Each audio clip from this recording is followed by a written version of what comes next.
Bloomberg BusinessWeek. I'm Carrol Massar. And I'm Jason Kelly. We're here at Bloomberg headquarters in New York City. This week, signed, sealed, delivered. The U.S. and China signing phase one of a trade deal. We break it down and get reaction from Blackstone CEO Steve Schwarzman. He was there in the room when it happened. Absolutely. And speaking of private equity, a rare look at Apollo's Leon Black. BusinessWeek speaks exclusively with the finance titan that prefers normally to stay quiet. And Microsoft pledging another $250 million to keep hometown residents in their homes, and learns, well, money alone can't fix Seattle's housing mess. All that still ahead, but we begin in Washington, as we often do, it feels like. Here's Josh Green with a story on the terminal and online on how Bernie Sanders is poised for an upset. You know, Josh, it does seem Bernie is out there to win this one. What's different about the 2016 presidential race and his run to get the nomination versus today? And can he win? Well, there's a lot different. I just got back from a week in Iowa traveling with Sanders, and while I was out there, the Iowa poll, which is sort of the gold standard poll, came out, and lo and behold, Bernie Sanders, who was all but forgotten about 3 months after he suffered a heart attack, is in first place in the race in Iowa. And yet, I still think there's a sense in Washington and on Wall Street that there's no way Bernie can possibly win.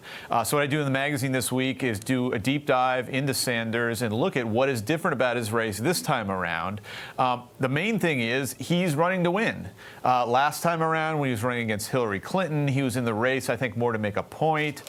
Wasn't a very aggressive competitor. I'm sure you guys remember when Bernie on a debate stage came out and said, Hillary, I'm sick of hearing about your damn emails, and sort of passed up a big line of attack. This time around, that's not what's happening at all. He's going after Joe Biden.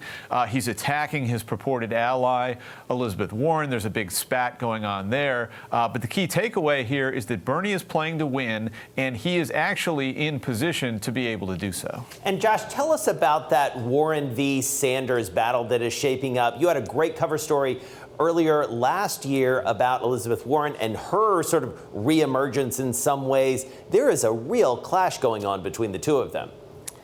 Well, there is. I mean, look, Warren and Bernie are ideological allies. They have a somewhat complicated friendship.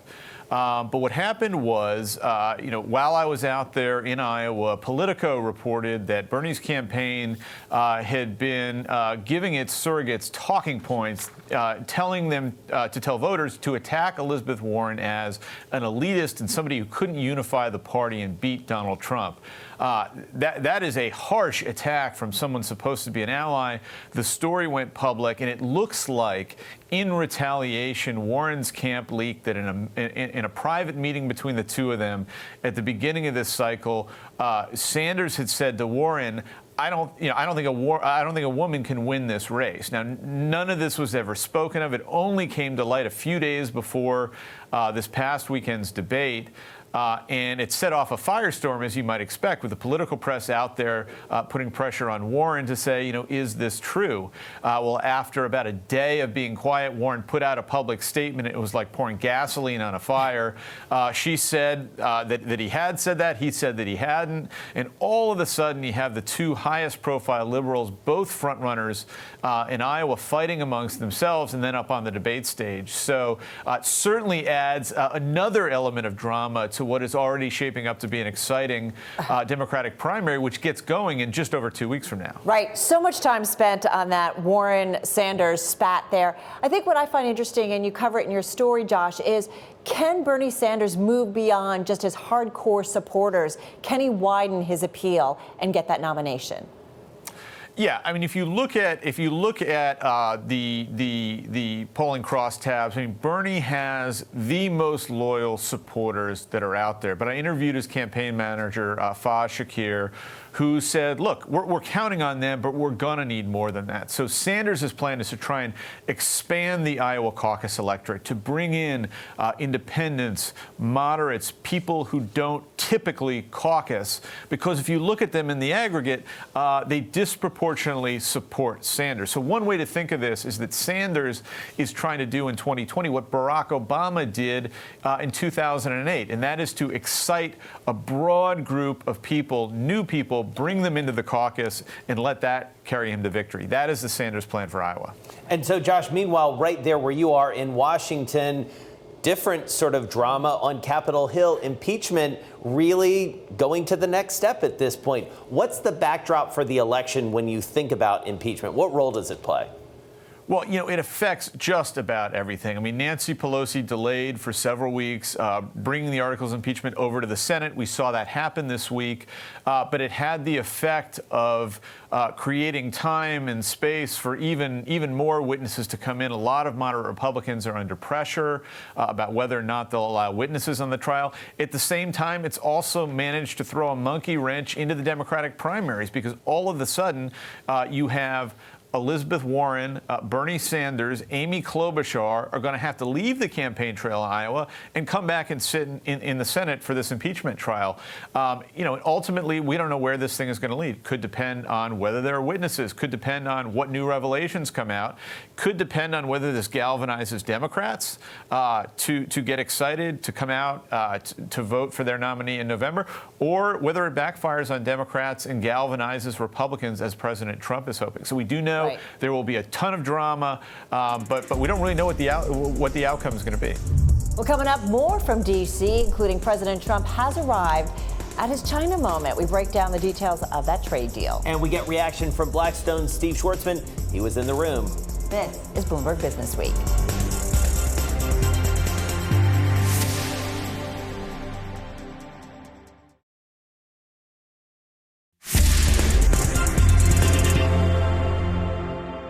Welcome back to Bloomberg BusinessWeek. I'm Jason Kelly. And I'm Carrol Massar. Join us for Bloomberg BusinessWeek every day on the radio starting at 2 p.m. Wall Street time. You can also catch up on our daily show by listening to our podcast. And you can find us online at businessweek.com, on our mobile app, and you can watch us every day on YouTube. Well, Carol, President Trump, it seems, has arrived at his China moment. On Wednesday, he signed a Phase 1 trade deal with Beijing. That's right. Phase 1, 3 years in the making. It's an agreement that many critics doubted was ever possible. The story is this week's Business Week Explainer. On the surface, the deal looks great. China's agreed to launch a $200 billion spending spree that will help shrink the U.S. trade deficit. It also will repair some of the damage that American farmers suffered during the trade war.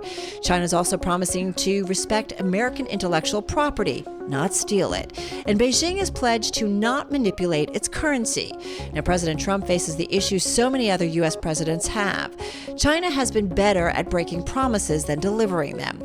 The Trump administration says this time it's different. Officials say the 86-page document includes a strong enforcement procedure, and either side can walk away from the deal. But skeptics say President Trump is unlikely to admit China isn't living up to its end of a bargain he claims as a major victory. And they say it may not be possible to tell if the trade deal is working until after next November's election. All right, but some, however, are a lot more optimistic about that trade deal. Blackstone co-founder, chairman, and CEO Steve Schwartzman, you know him well. Jason, he has strong ties, of course, to China. He started a scholarship program there in the country, and he spends a lot of time back and forth. And he's been something, Carol, of a shuttle diplomat in some ways. He knows President Xi very well, knows President Trump very well. I caught up with Steve in D.C. the day the trade deal was announced. What's been achieved is very, very significant. The two countries want to work together.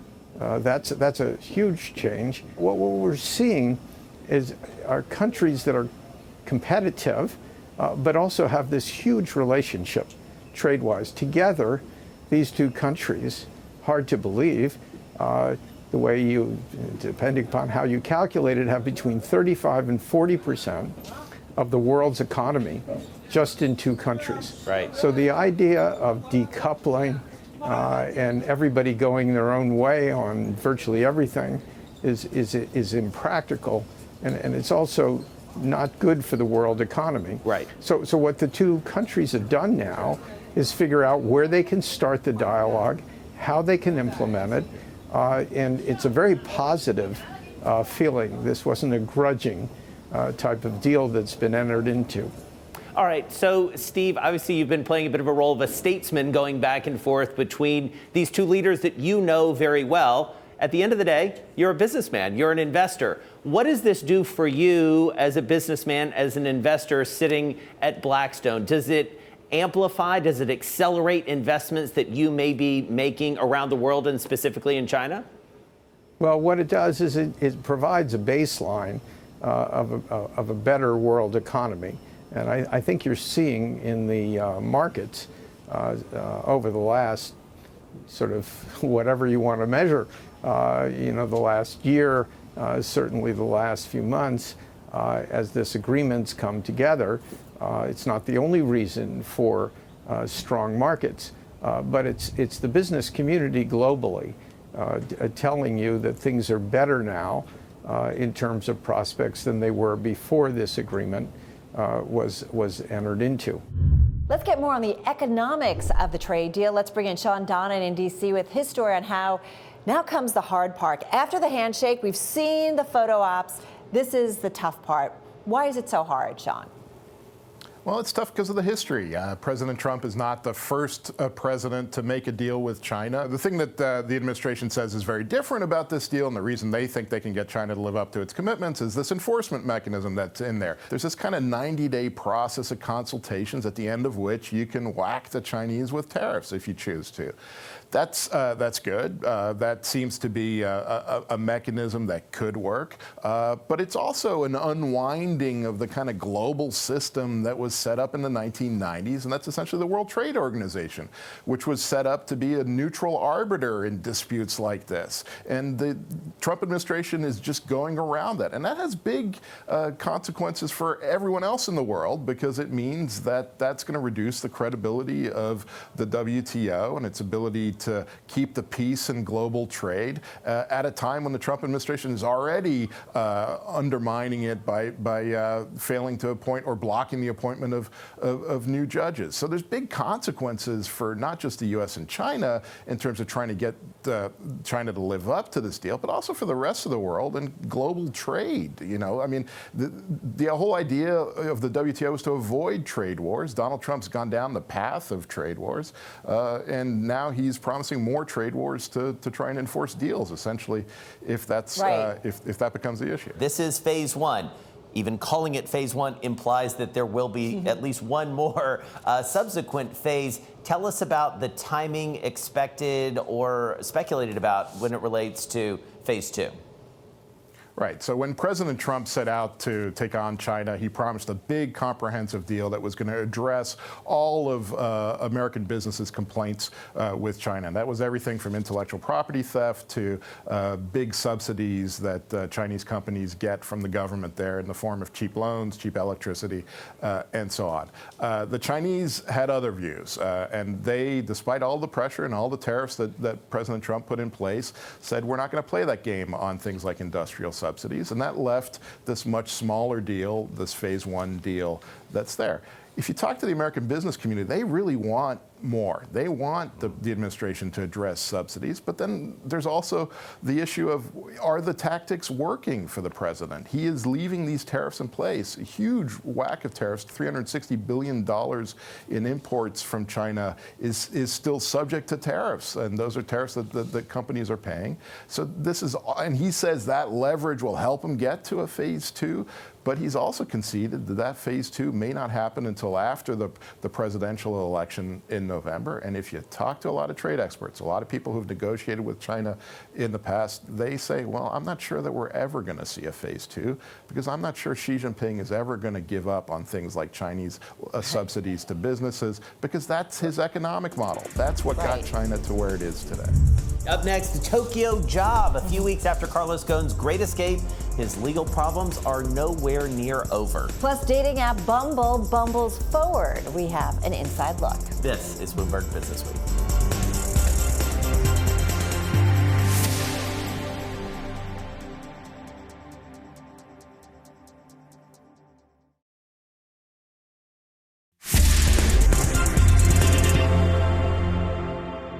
Welcome back to Bloomberg BusinessWeek. I'm Jason Kelly. And I'm Carrol Massar. You can also listen to Bloomberg BusinessWeek on the radio on SiriusXM Channel 119 and on AM 1130 in New York, 106.1 in Boston, 99.1 FM in Washington, D.C. AM 960 in the Bay Area, in London on DAB Digital, and through the Bloomberg Business app. And of course, you can watch us daily on YouTube. Just visit youtube.com and search Bloomberg Global News.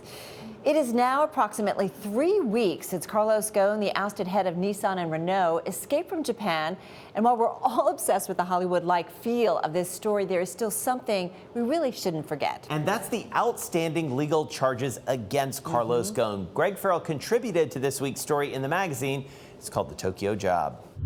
The case against Ghosn is not like a lot of cases brought against CEOs in the United States, where it's a clear case of either insider trading or accounting fraud in order to goose up earnings so that you can get your bonus, the Enron stuff that we all remember from 15, 20 years ago.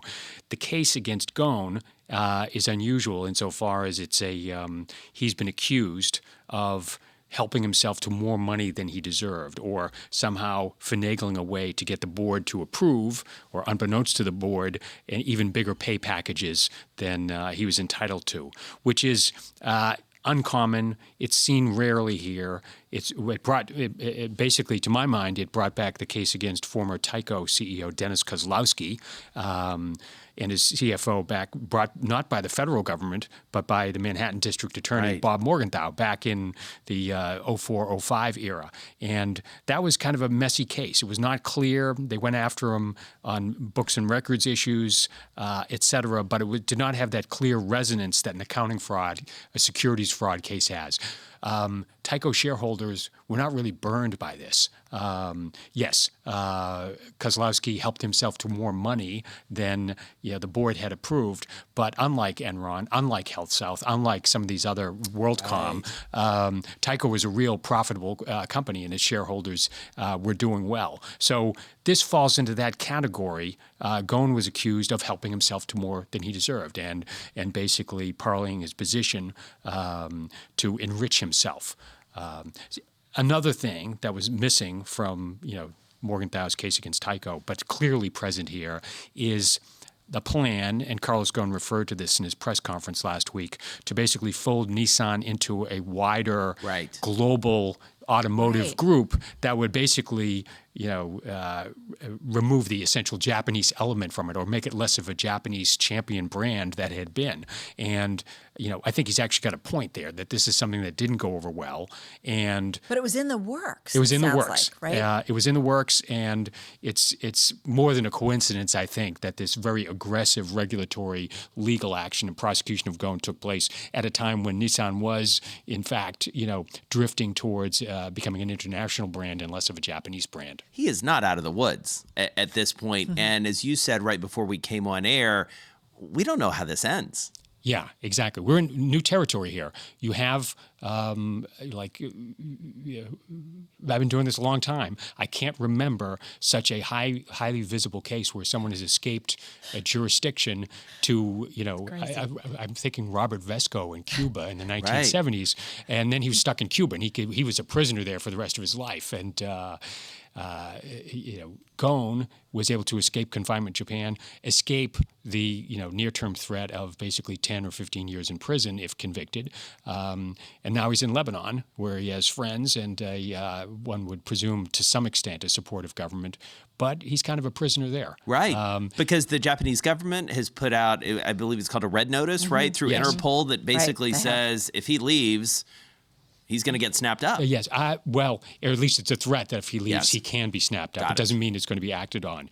And the United States, along with South Korea back in 2015, signed an extradition treaty with Japan. So if he came to the United States, the U.S., he wouldn't necessarily be extradited, but the U.S. would have to weigh a request from Japan seriously and not just blow it off. A strong ally. Absolutely. So when you're shut off from the U.S., you're shut off maybe from parts of Western Europe, not France, but parts of Europe. Right. His confinement, it's a much better place to be incarcerated in Lebanon, but he is. He's not free. Right. And this case doesn't go away because the Japanese cannot back down from this. This would be an extraordinary loss of face and loss of credibility that, an admission on their part that, it really wasn't that much of a case. So they can't back down. And from one executive trying to reclaim his narrative to the narrative of another. Jason, it's a story you can find on the terminal, also online. It's about Whitney Wolfe Herd, Bumble founder and CEO. She says the dating app empowers women. But does it? Here's Claire Sedeth with the answer. Bumble is a dating app. It is also a networking app. They have like a platonic version and a professional networking version. But essentially, you swipe right or left if you like people. And if you do, you go on a date. You can message them. But its defining feature that it was founded with is that only women can message men first. So if you swipe right on a man and he swipes on you, the woman, it's on her to message him. Supposedly, this is empowering. This allows women to guide the conversation. But the issue is there's not really any evidence that it actually is empowering or that it's doing what it claims, which is supposed to be flipping the script, giving women more power in relationships. Right, and I feel like she's really on a mission to kind of get rid of harassment of women on a dating website and maybe more broadly, like on social media, right? There's a mission. And the she we are talking about yes, forgive me. is Whitney Wolfe Herd. Thank you. She came from Tinder. I mean, which is an important sort of historical note, right? She's a tell us- co-founder, yeah, right? Tell us Yeah, about her. so Bumble has an amazing origin story, which is it's founded by this woman named Whitney Wolfe Herd, who, when she was 23, she, along with some other people, co-founded Tinder. She was its first vice president of marketing. She sort of engineered Tinder's initial explosive app, especially on college campuses. She sued Tinder for sexual harassment in 2014. There was an undisclosed settlement, no admission of wrongdoing. But she received a lot of harassment online during all of this, people calling her names, death threats, et cetera. So when she founded Bumble, she really wanted to combat harassment online and just make a place on the internet that's safer for women.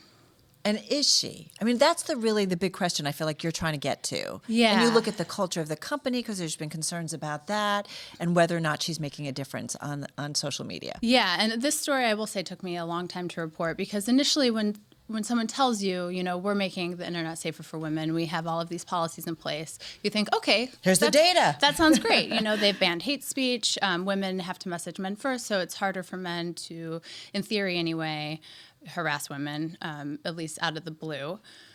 But then the more that I looked into it and I would ask for proof, I couldn't actually get them to provide me with any explanation for how this worked. Eventually, at one point, they did tell me their abuse rate, which is the number of people who are kicked off the app for violating these hate speech and harassment rules, is 7 to 8%, but it's been the same throughout the entire time. So they've instituted these policies and not much is really changing. And there's no real benchmark for that, right? Because we don't know what that rate is at other dating sites. Right, exactly. And, I talked to a couple dating sites off the record, and they said, well, we don't know how you can compare us because we all have different terms of service agreements and different user bases and that sort of thing, which was their explanation. Only complicates it. But the reason why I started asking these questions is because former employees were telling me, well, Bumble doesn't actually check to see if anything that it does makes much of a difference. And once I heard that from many people, I started to sort of rethink, okay, so what does it mean? One of the things that Bumble does is it bans shirtless selfies. 86% of the accounts that are reported for bad behavior have these shirtless selfies. So they ban them, but you could just upload a different picture. There's no real, how does that mean women are safer just because you can't take your shirt off in a photo anymore? So they don't have any explanation for how this actually benefits anyone. Up next, the cover story. Nobody makes money like Apollo's Leon Black. A rare look at the most feared man in the most aggressive realm of finance. It's a must-read. This is Bloomberg BusinessWeek.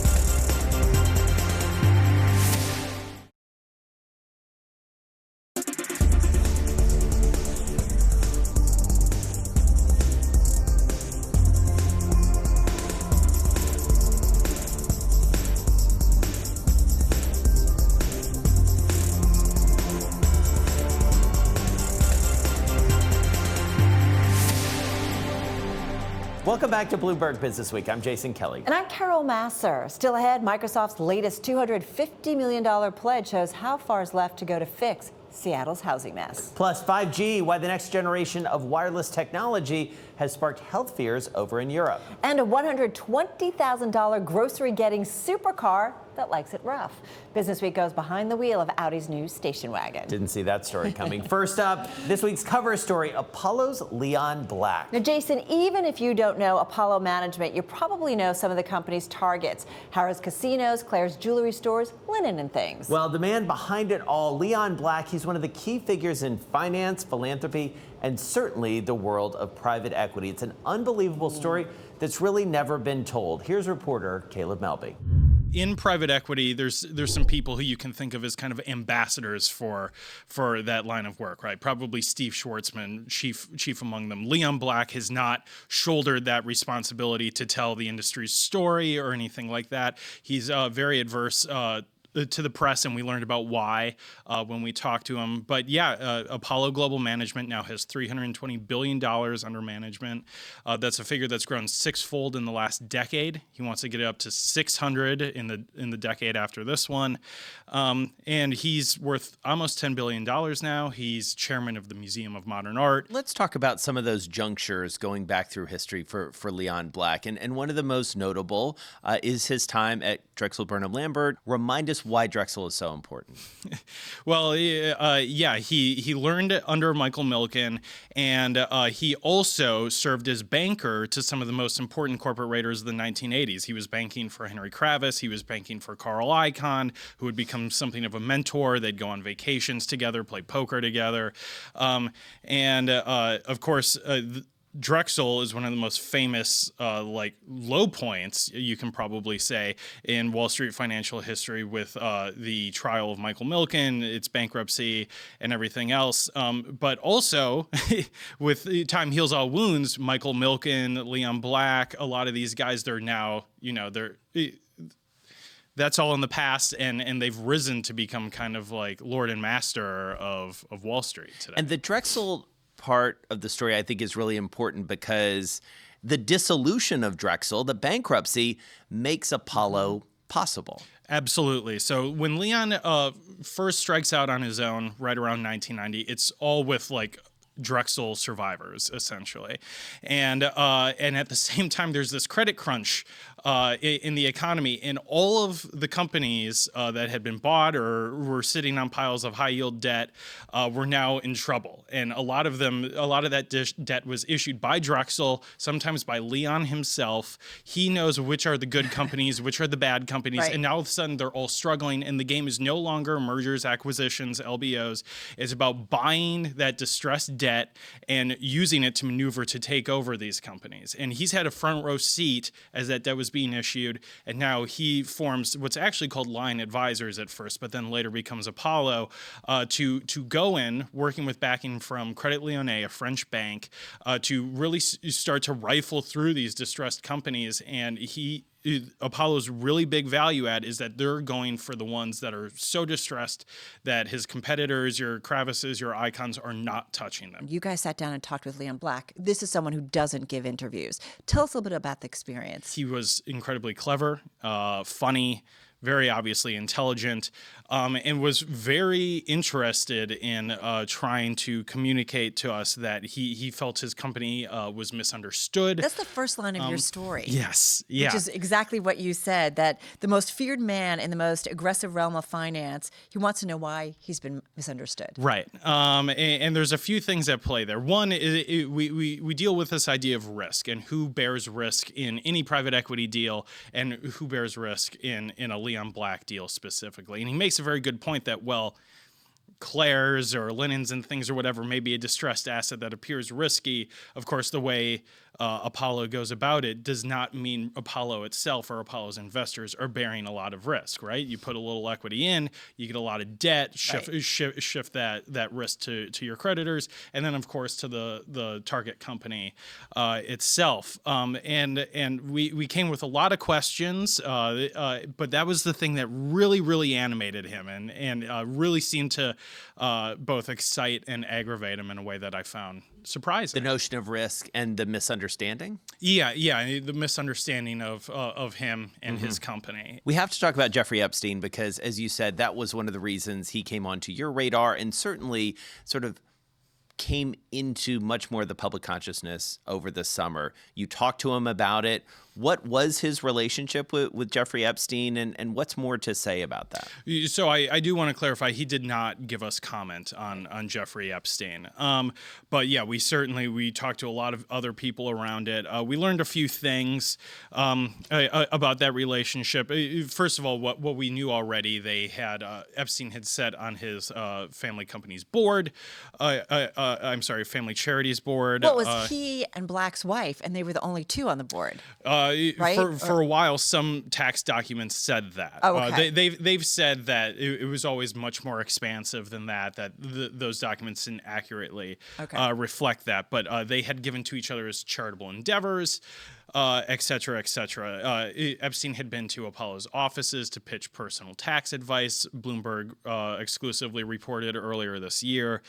So just a lot of financial ties with this very troubled figure. And we learned a few more things. We learned that, according to some people who knew about that relationship, that Black was so taken with this sort of financial tax philanthropic advice that Epstein would offer, that he would take it to his own, very experienced, estate lawyers, et cetera, and be like, why didn't you come up with that? Coming up, why 5G has sparked health concerns in Europe. And Microsoft pledging millions to keep Seattle affordable, but there's still a lot left to do. This is Bloomberg BusinessWeek.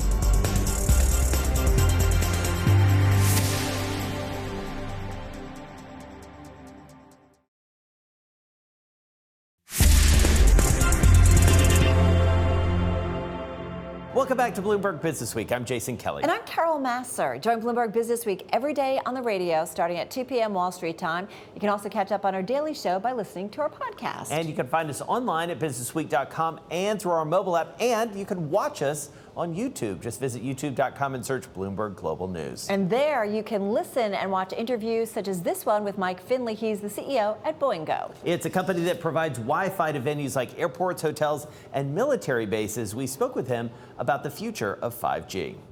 What we need to do in the venues where we're live, we need to build out with the operators on their behalf. We'll build the networks, put their antennas up, and put the sites up, and make that connectivity happen. Right. And it's not going to all happen in 2020 either. I think through the next 2 or 3 years, you'll see these expand. The venues will expand more. In the new venues, though, it's as we build them out, it'll be cabling them and wiring them to be 5G ready, and when the operators are ready to deploy in those locations, we'll be ready to go. And so, I feel like there's a lot of pomp and circumstance around 5G, a lot of promises. It feels like, at least we're being told, that what we can do with 5G versus 4G is much more than what we could do moving from 3G to 4G. True, and what does that actually mean? Yeah, I think there's truth to that. There's certainly truth to that. You're going to get a lot higher speeds, a lot lower latency. So, basically that means if you can download something faster. Some of the apps or the desires for healthcare and things like that, where you could maybe diagnose a problem and get an x-ray to somebody faster, those types of things. I think, in sports and venues, gambling, where you'll be able to, kind of do micro bets as the game's going on and things like that, it'll allow for things like that. And so, if you think back, it's moved very fast.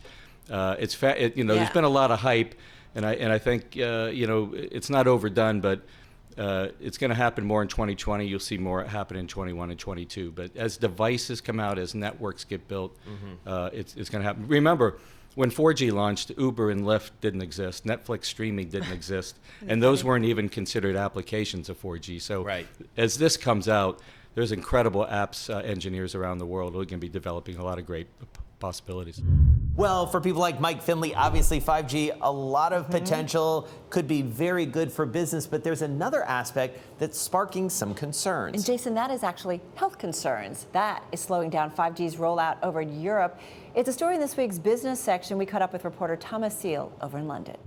In Switzerland and Belgium, there are some conservative health concerns that mean they want to keep the amount of radiation that come from mobile masts as low as possible, and that's now preventing some companies from rolling out 5G as they would like to. I got to say, I'm all in. Okay, that sounds good to me. Who wouldn't want to kind of reduce the amount of radiation coming off of these masts? First of all, is it a health concern? Are there signs that what's going to be needed in terms of the masts, the equipment for 5G, that it is a health concern? Well, I think it sounds quite worrying, and even the word radiation conjures all sorts of horrible images, but actually radiation is just any energy that is transmitted. So TV signals, or your current mobile phone on 4G and 3G. So it sounds worse than it is, perhaps. There's no convincing evidence that 5G is any worse. In Europe, it will run mostly on the same wavelengths as 4G for quite a while. So what I found from speaking to scientists is that there's no reason to be worried, basically. But these countries want a little bit more proof. And that seems like the bottom line on your story is that, so far we don't know that there's any real health concerns because of 5G or the potential for 5G. But the point is that maybe the concerns in Europe are going to slow the rollout there. Exactly. And the European governments and carriers feel like they're competing in a global race. Right. They're competing against South Korea. They're competing against the US. And so if you can't build a 5G car factory in Switzerland, you might look and build it in Texas or California. And, so they're scared they're going to lose out on this generational opportunity of 5G. So staying in the technology world, Microsoft has taken the lead among big tech companies in helping keep Seattle residents in their homes. But Jason, it's just a start. As Noah Buhire reports, the scale of the problem is much bigger than Microsoft's commitments. Last year, they made a big splash. They announced in January that they were going to pledge $500 million toward fixing the affordable housing crisis. And they looked at it across the waterfront. They had some grants to help alleviate homelessness. And then the lion's share of the money was actually dedicated towards building low and middle income housing. And this really kicked off a wave of tech companies making big splashy announcements around affordable housing. Subsequent to Microsoft's news, we saw Google, Facebook, and then Apple commit another $4.5 billion toward the issue in California, and specifically the Bay Area. That's a lot of money. All right. So it's interesting. All right. So all this money, I know it's kind of early in the game, but Microsoft, as you said, about a year ago, pledging $500 million. Some news this week that sounds like they're adding to what they're looking to do. Yeah, they're boosting their commitment by another $250 million, so by 50%. And what's interesting here is I wanted to look at what they'd actually accomplished in that last year. And no one's saying, no one's saying this money is a bad thing. I mean, this is an urgent need in our community, and all the resources, additional resources we can get are helpful. But the reality is that the problem is just so huge that even these really, large numbers that tech companies are throwing around, they're really not enough to move the needle. And on top of that, Microsoft's experience is interesting because what they basically did is they asked for housing groups and developers to bring forward proposals to them. They're not a housing organization. They design software and sell cloud services. So the idea that they would have all the answers from the get-go, they were pretty frank, they didn't. And what they wanted was for people to bring them ideas. What happened, though, is that they were targeting some suburban communities for development that just really haven't had a lot of affordable housing development over the last many years. And as one of the executives from Microsoft told me, they were a little overwhelmed, a little underwhelmed by the quality of the proposals they got. Coming up, the green dream. We're talking about the growing trend of luxury greenhouses. Plus, ready to rock, Audi's new station wagon sure doesn't feel like one behind the wheel. This is Bloomberg BusinessWeek.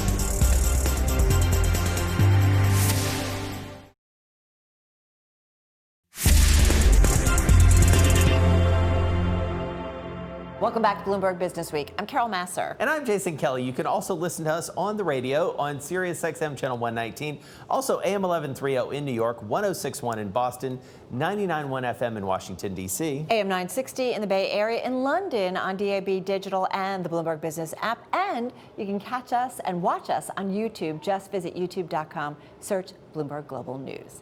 This week's Pursuits opener, It's the green dream. It's about building your own greenhouse. I'm more of a conservatory guy myself, but it's a fascinating tale on how people are spending their money on luxury greenhouses. Here's James Tarmy.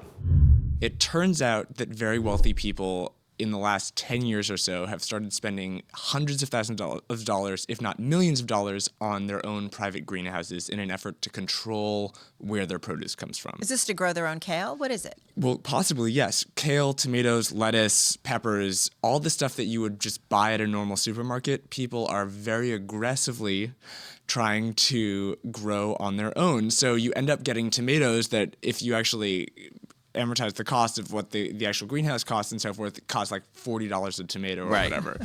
So yes. But it's your tomato. But it's your tomato. And let's be honest, by grow their own, it's usually hire someone to grow their own, right? Or try to hire someone. We're getting a little bit ahead of ourselves, of course, but the entire issue that many people have run up against is that the person who they call their gardener who's the person who trims hedges and, transplants things, is not in fact trained in horticulture. Right. And they're trained maybe in landscaping, but not horticulture. Exactly. Exactly. And so people are discovering that they build this massive infrastructure and think that they can hire people to actually do what the infrastructure is for, namely grow plants, and end up being in a situation where they literally cannot find anyone to actually enact their plans. All right, so let's take a few steps back and let's talk about what you found out. I mean, it really is kind of going back to what? The UK, right? There's lots of greenhouses there. Yes, one person says that greenhouses in the UK are what garages are to the US, in the sense that everyone has them. That kind of felt painful. Yeah, not the same. A bit of a blow, but anyone can have a greenhouse technically if it's a kind of little glass shack, but really those are oftentimes called cold frame houses, where it's just sort of to try to protect the plants from the frost. Right. And these can be quite cheap. Once you start getting into an actual greenhouse that's meant to nurture and grow and winter plants all year round, you end up having to control temperature fluctuations during the day and night. You have mechanical systems. You have a very, very complex series of different machines and various calculations that you have to take into account when you're constructing this ostensibly kind of bucolic little idyllic structure. And maybe plants need a climate control that's not exactly comfortable for human beings. Right? So now when it comes to cost, then it starts to get incredibly expensive, especially if you want it to look nice. So, a lot of these companies have a kind of base model that are of around 300 square feet that starts at approximately $50,000. Wow. And that cost will double when it comes to the mechanical systems being implemented and everything. So at the base amount, for a lot of these people, they're spending at least $100,000, if not a lot more. And going back to what we were initially discussing, they spend all of this money, and then one person told me that these greenhouses end up being very, very expensive storage sheds after a little while because they really can't find anyone to staff it. Right. That's really sad. The point is, though, also that there are these companies that are doing it, and it sounds like they are more in demand, right? That people do want them. These companies have seen their sales at the high end treble, and in some cases, one company went from around 15 greenhouses annually, priced at above $250,000, to more than 50. Wow. On an annual basis in 10 years. That is, I think, objectively an explosion in demand. Also in pursuits, we've got a $120,000 car that's good for getting groceries, and love this, it growls, Jason. It does indeed, apparently. That's according to Hannah Elliott. She got behind the wheel of Audi's new, wait for it, station wagon. This is very exciting in the world of station wagons. This is the Audi RS6 Avant, and it has not been sold in the United States until this year. And it's basically a supercar in station wagon form. So if you love station wagons, this is a very exciting thing. We're finally getting something fast, powerful, cool, even. I want to hear about the car, but Yes. what is it about? Is it that there are a ton more wagons over in Europe versus here? Europeans have this thing where they respect and honor the tradition of the station wagon. Let's not forget, this is the shooting, they call it a shooting break in Europe. Right. And that comes from the tradition of going out on the hunt. Right. And you take a shooting break and you open the back of your car and it's a nice picnic. You've got that long roof line. So, of course, the Europeans get it.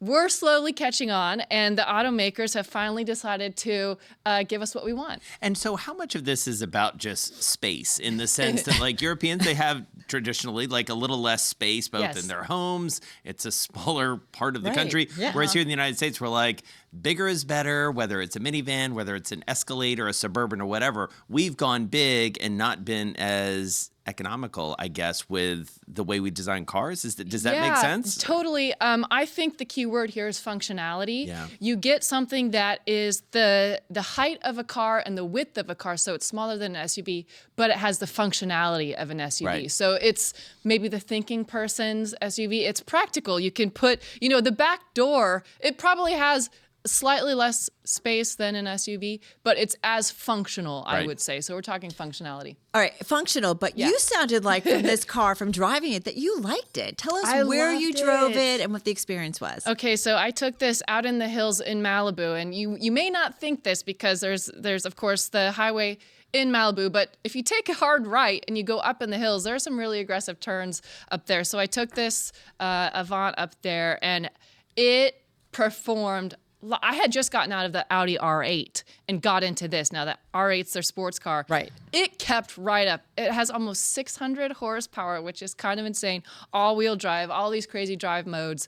It was a blast, and it sounds incredible. Well, talk to us a little bit about the growl of the car. You actually have a line in the story. Yeah, this is made, the R-rated line, yes. It does, it sounds like a sports car, and this engine note was made specially for the American market because Audi knows Americans, again, might be a little hesitant about the station wagon thing, so they made a unique engine note specifically for the American market. It does sound really aggressive. And so where does this fit sort of in the price range? I mean, Audi obviously is higher end, but Mercedes, I think, also has a pretty popular station wagon as well, right? Mercedes does make great station wagons. It makes even AMG station wagons, which are, mid-six, or, in the six figures. Audi tells me that this is going to be roughly $120,000. They haven't come out with official pricing yet. So it's very expensive. Audi does make other less expensive wagons that are around $50,000, so it's a big jump. But if you think, okay, Porsche makes a Panamera Sport Turismo, which is kind of like a wagon too. Right. Again, these are all in the six figures now. These are primo cars. Right. Bloomberg BusinessWeek, it's available on newsstands now. Also online at businessweek.com and through our mobile app. So what's your must-read? My must-read is the story, the update on Carlos Ghosn and his great escape from Tokyo. Matt Campbell wrote it, but there was a team involved in doing it. And what I love about the story is it gets into the particulars of the group that got Carlos Ghosn out of Tokyo. He names names, Matt does in his story. But we actually sat down with Greg Farrell because you can't forget that there are charges against Carlos Ghosn, and Greg dug into them. The legal story that is still facing Carlos Ghosn. It's not over yet. Well, and also sort of the history and some things that it calls back to some scandals that we're familiar with here in the United States. My must-read, it's the cover story. Leon Black, rare to say the least interview, but also amazing insights, not just to the man, but to the firm and its importance in the global financial world. And let's not forget, this is someone who does not talk publicly, but our team got the interview. It's a great piece. More Bloomberg Television starts right now.